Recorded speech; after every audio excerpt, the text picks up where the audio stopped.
Silence works on an avoidant, not because it punishes them, not because it makes them jealous, and not because it's some clever game. It works because it removes the very pressure that their nervous system has learned to fear, and when that pressure disappears, something inside them finally has space to breathe, to think, and to feel, in a way they usually can't when they sense emotional demand. Most avoidants are not cold by nature. They are often overwhelmed by closeness that feels like expectation. They hear a simple question like, "Where is this going?" And their body translates it into, "I'm about to be trapped." They hear your emotional honesty and translate it into, "I'm about to fail you." They feel your longing and translate it into, "I'm responsible for your peace." And that fear doesn't make them lean in, it makes them shut down, delay, distract, or disappear. So when you keep trying to talk, keep trying to fix, keep trying to secure reassurance, even if you're doing it gently, the avoidant often experiences it as an alarm.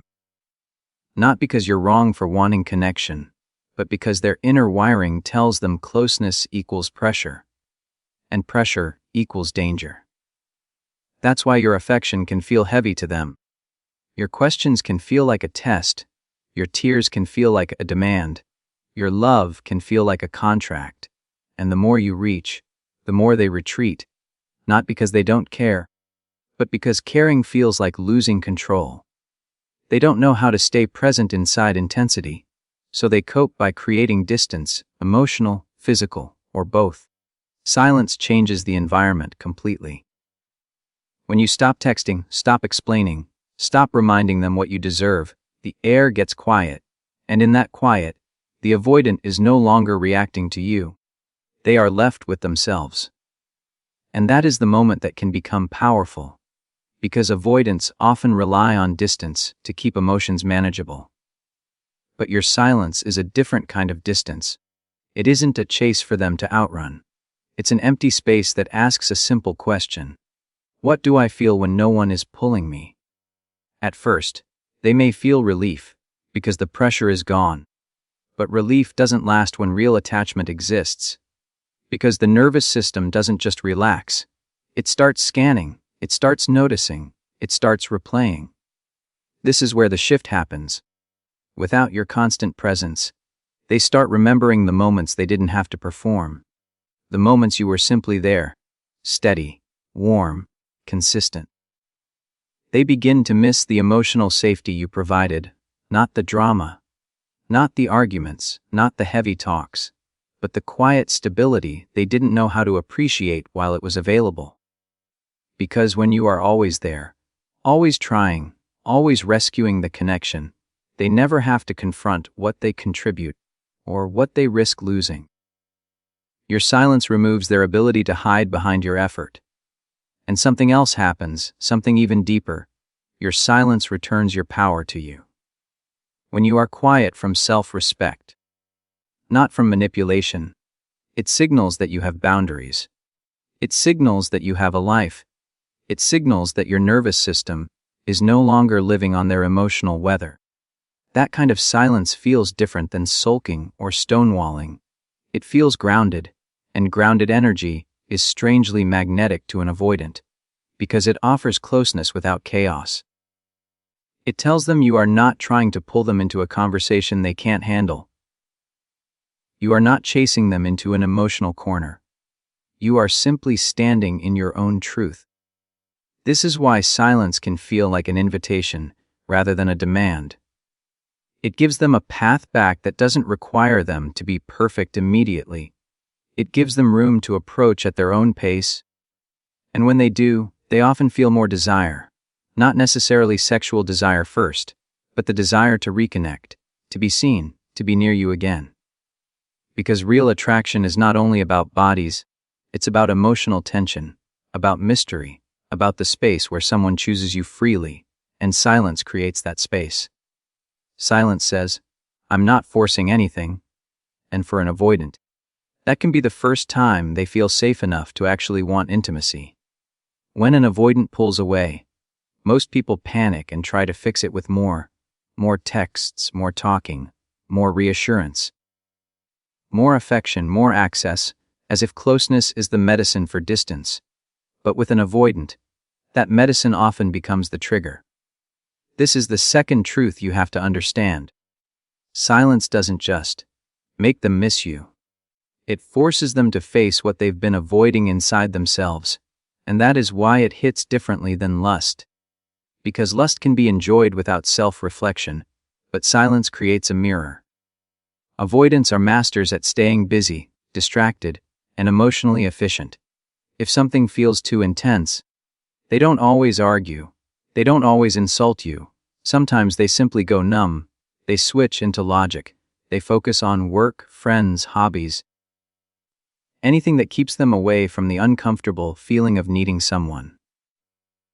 And if you keep reaching, they can keep telling themselves a story. They can say you're too much. They can label you as needy. They can justify their distance by making your longing the problem. But when you go quiet, you remove their easiest escape. Because now there's nothing to blame. There's no text to roll their eyes at, no emotion to dismiss, no plea to turn into proof that closeness is exhausting. There is only the space, and in that space, their own mind starts to speak. At first, they often feel in control. They think, good, it's calm now. But then calm turns into something else, because control without connection becomes emptiness. And emptiness is where attachment wakes up. They start noticing little things. The time of day you used to message. The way your presence used to soften their stress. The way your voice used to bring them back to the moment. You didn't just offer love, you offered regulation. You offered a nervous system that stayed warm even when theirs shut down. Many avoidants don't know how much they rely on that until it's gone. Because they confuse independence with strength. But what they often have is distance as a coping strategy. Silence makes them confront the consequences of distance. It's not loud, it's not dramatic, it doesn't accuse them. It simply shows them the reality. You are not there. And that reality activates a deeper question they hate. Did I push away someone who actually loved me? Because now they can't test your love. They can't get that quick hit of validation from you still being available after they withdraw.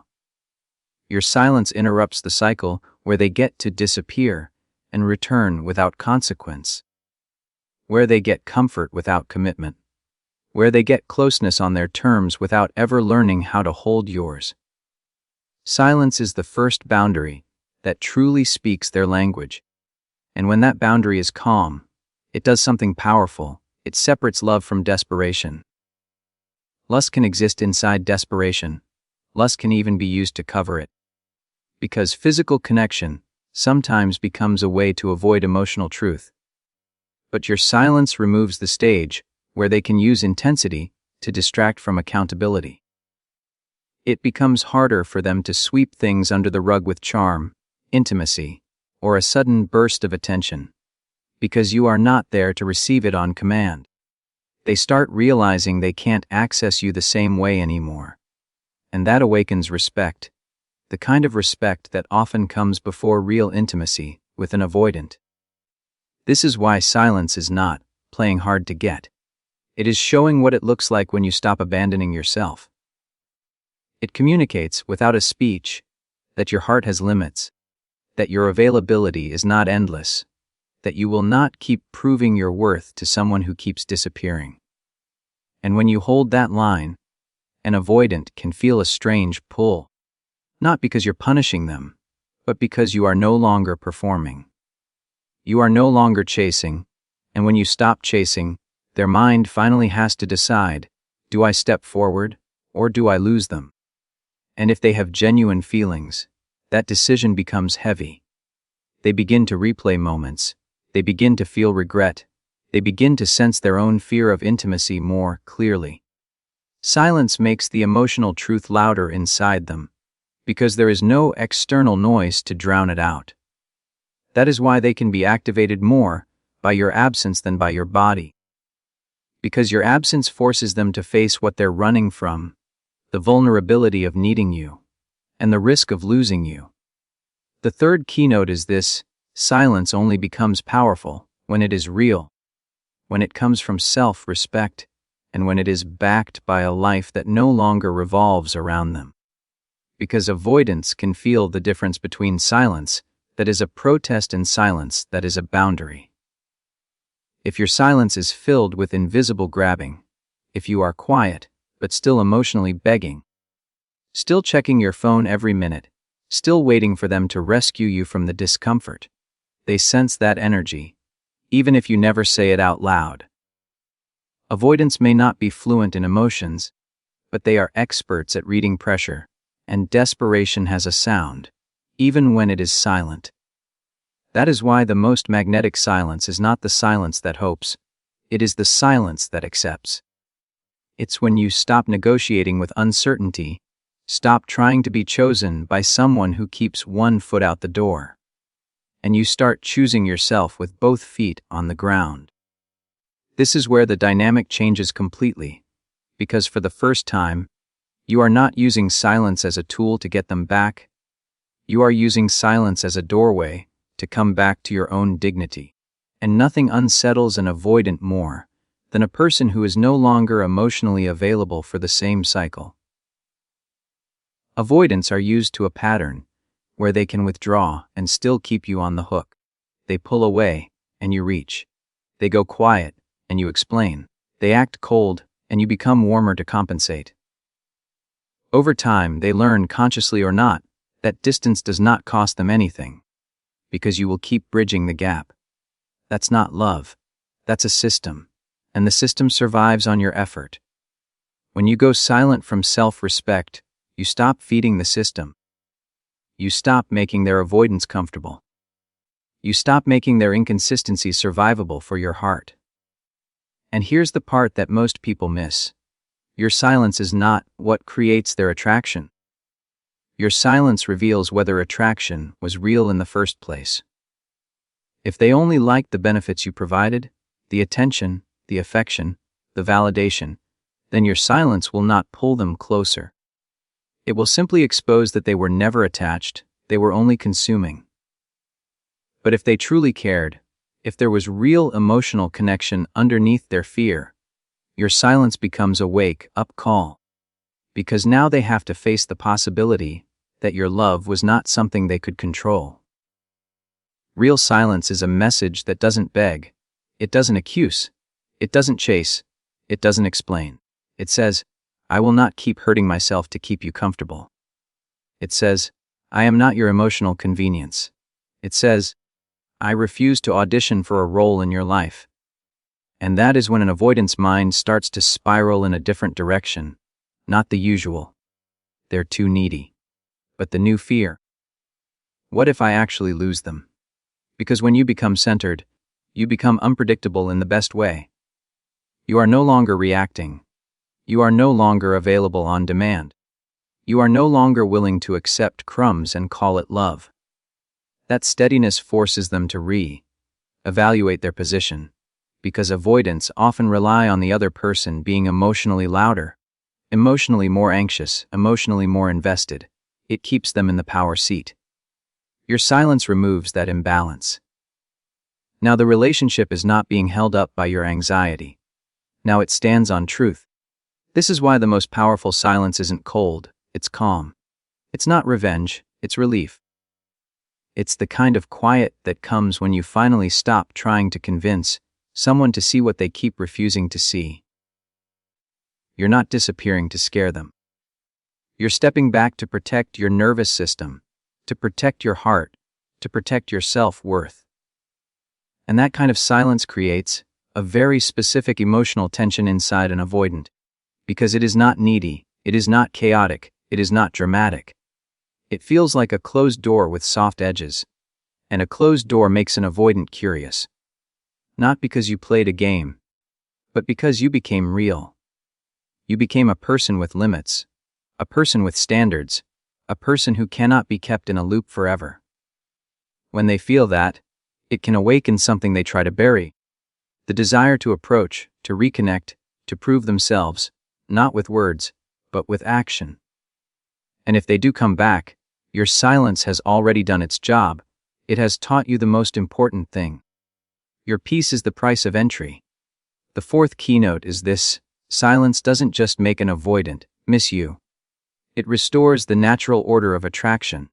Because attraction cannot survive where you are over-giving, over-explaining, and over-functioning for the relationship. When you're doing all the emotional labor, the connection stops feeling like a choice and starts feeling like a guarantee, and guarantees kill tension. Not the healthy kind of safety that love needs, but the lazy kind of certainty that makes the other person stop trying. Avoidants, especially, can fall into this because they often want closeness without the weight of accountability. They want comfort without the responsibility of being consistent. And when you keep reaching, you unintentionally teach them that your presence is automatic. Silence interrupts that automatic access. It reminds them you are not an extension of their moods. You are not a service they can tap into when it suits them. You are a person with your own center, your own value, your own life. And that shift is huge, because for an avoidant, the moment you stop being always available, you stop being something they can keep in the background, and you become something they might actually lose. Loss creates focus. Loss creates urgency. Loss forces clarity. And that clarity can wake up attraction more than any seductive message ever could, because desire is not only physical, it is psychological. It is the mind leaning toward what it can't control. But here's the deeper layer. Silence restores attraction because it stops rewarding inconsistency. Inconsistent love is addictive, and avoidants often unknowingly create that pattern. They give warmth, then distance. They give attention, then silence. They pull you close, then disappear. And the anxious part of you starts working harder, trying to earn the good version of them again. That's not love, that's a nervous system loop. When you go silent, you stop participating in that loop. You stop chasing the high. You stop proving your worth. And the avoidant suddenly feels something they're not used to feeling: the consequences of their own rhythm. Because when you no longer respond immediately, when you no longer soothe their guilt with your forgiveness, when you no longer fix the awkwardness after they withdraw, they are left holding the emotional weight they usually hand off to you. They are left with their own discomfort. And discomfort is the birthplace of change. Many avoidants don't change when you plead, because pleading makes them feel powerful and pressured at the same time. But they can change when they feel the quiet reality: my behavior has cost me access to someone important. Silence also restores attraction, because it reintroduces mystery, and mystery is what keeps the avoidant's mind engaged. When you explain everything, when you send paragraphs, when you translate your pain into perfectly clear sentences, you give them too much certainty, and certainty allows them to detach without thinking. But silence makes them wonder. Silence creates questions.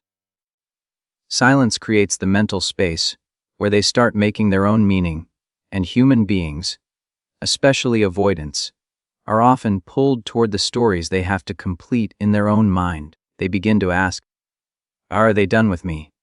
Did I push too far? What if I can't get them back?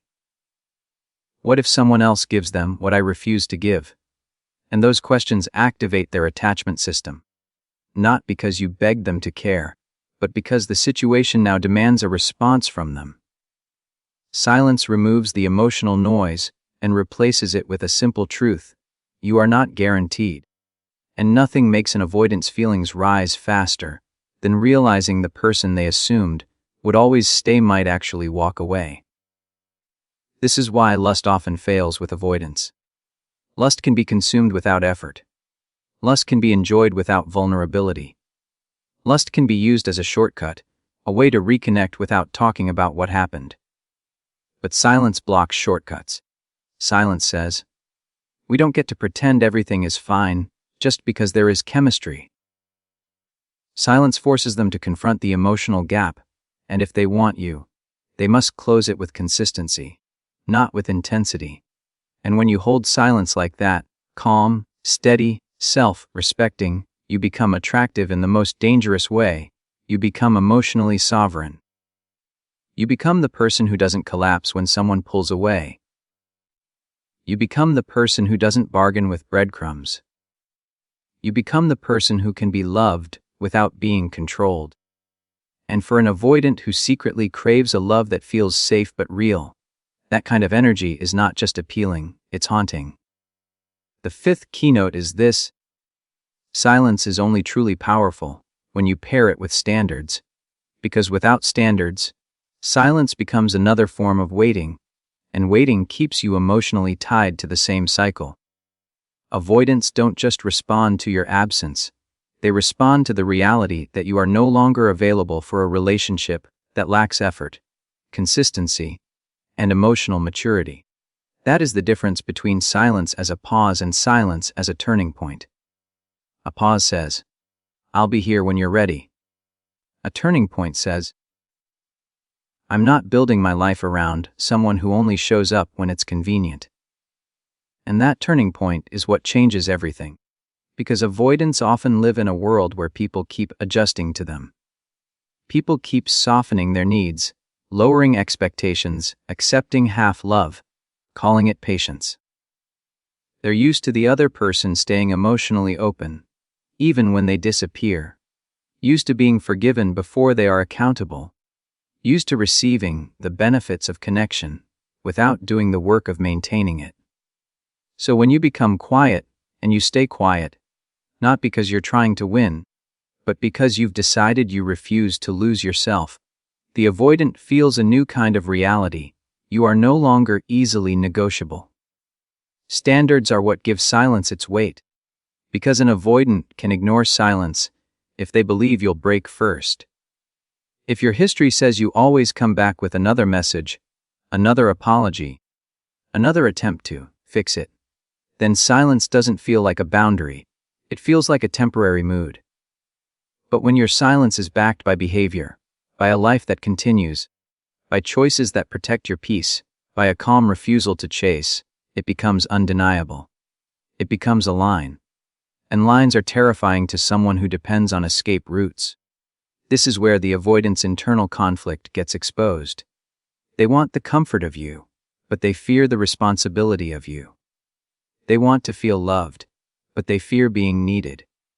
They want connection, but they don't want to be accountable to the emotional reality that real connection requires. So as long as you keep accepting, almost, they can keep living in that half space, staying close enough to get warmth, staying distant enough to avoid depth. Your standards collapse that half space. Your standards force a choice. Either they show up properly, or they lose access. Silence with standards creates something avoidants rarely experience: emotional consequences without drama. It's not a screaming fight. It's not a long speech. It's not a guilt trip. It's simply the withdrawal of access. It's the removal of privilege. And privilege, not love, is what many avoidants unconsciously protect. They protect the privilege of showing up when they feel like it, being inconsistent without being challenged, disappearing without having to repair. When you go quiet and your standards stay firm, that privilege ends. And the end of privilege feels like loss, even if they didn't realize they were taking you for granted. This is also the moment you stop confusing chemistry with commitment. Because avoidance can be very intense in short bursts. They can say the right thing, give affection, pull you close, create sparks, then vanish the moment things become emotionally real. Without standards, you might mistake that intensity for love. Silence helps you see the truth. Intensity without consistency is not love, it's a spike. It's a moment, not a relationship. And when you hold your silence with standards, you stop being hypnotized by spikes. You start demanding the steady. And here's the most important part: silence with standards changes you first. It makes you emotionally sober. It pulls you out of the addiction to their attention. It reminds you that love should not feel like waiting in fear. It should not feel like guessing games. It should not feel like earning the right to be treated with care. When you become quiet and you hold your standards, you start building self-trust again. You start seeing your worth as something stable, not something they get to define based on how they show up that week. Now, if they come back, they don't come back to the old version of you, the version that will accept confusion and call it love. They come back to someone who has limits, someone who requires repair, someone who needs action, not promises. And that is the only kind of space where an avoidant can either grow or reveal that they were never capable. Either way, your silence has saved you, because it has turned your heart into a place that can be entered only by someone who respects it.